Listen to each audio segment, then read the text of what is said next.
Friends, this is a hard video for me to make, but it would be harder for me not to make this video. So this video is about Kashmir. Many of you know that I've traveled all around the world.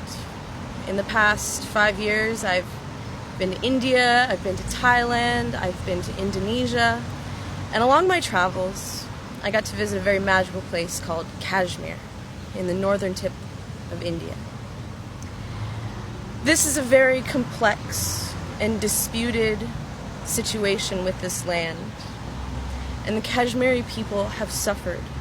And especially in the most recent news, as of today, there's been a curfew imposed for a week. The Indian soldiers are occupying the Kashmiri towns, villages, and cities, and they're not letting people leave their houses, not even for milk or food or to tend to their sick family. Many people are being injured and are dying right now in Kashmir. I am hardly one to speak of the complexities of this situation, but if there's one thing I should say is that I do not support Pakistan, I do not support India, I support the sovereignty of the Kashmiri people, just as I support the sovereignty of every living soul on this planet. So, I stand in support of the Kashmiri people, and I ask my friends to say a prayer for the people in Kashmir who are suffering. They're suffering a grave injustice. We may be divided by religion, by the color of our skin, by the language that we speak, or the political ideas that we hold, and yet what binds us is our humanity and our desire to have our children grow healthy, strong, in peace. So my request to my viewers, if you've watched this far, thank you so much. I ask that you please just say a prayer for the Kashmiri people. Light a candle and put out a prayer to them that they know peace, that they find serenity, that they find a resolution to this conflict that has plagued them since 1947, when they were promised sovereignty, and that they have been denied since then. So, my love goes out to the Kashmiri people. I support you. I support your struggle. I do not support Pakistan. I do not support India. I support the Kashmiri people and their right to self-determination.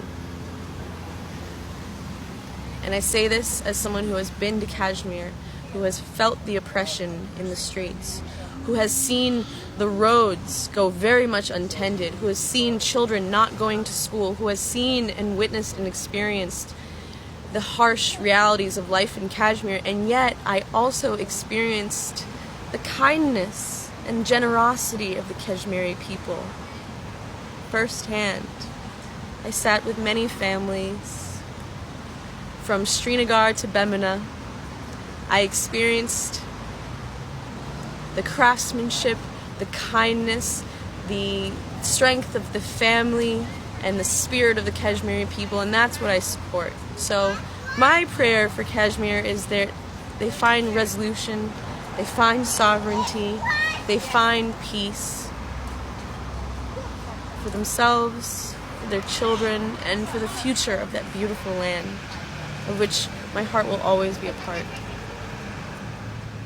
Forgive me if I don't speak up more on this issue. It's difficult because I don't have the whole story. I know that there's a lot that I don't know. I admit that.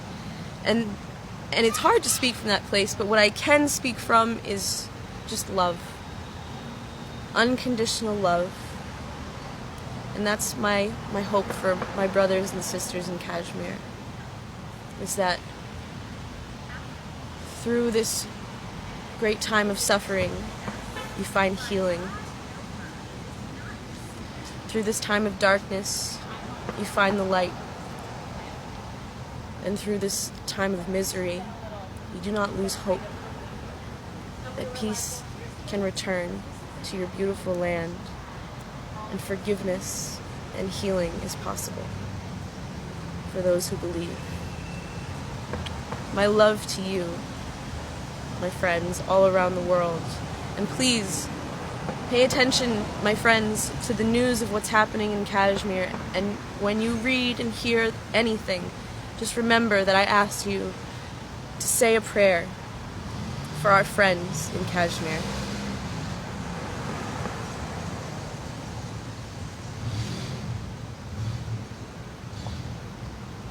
A doctor's mission should be not just to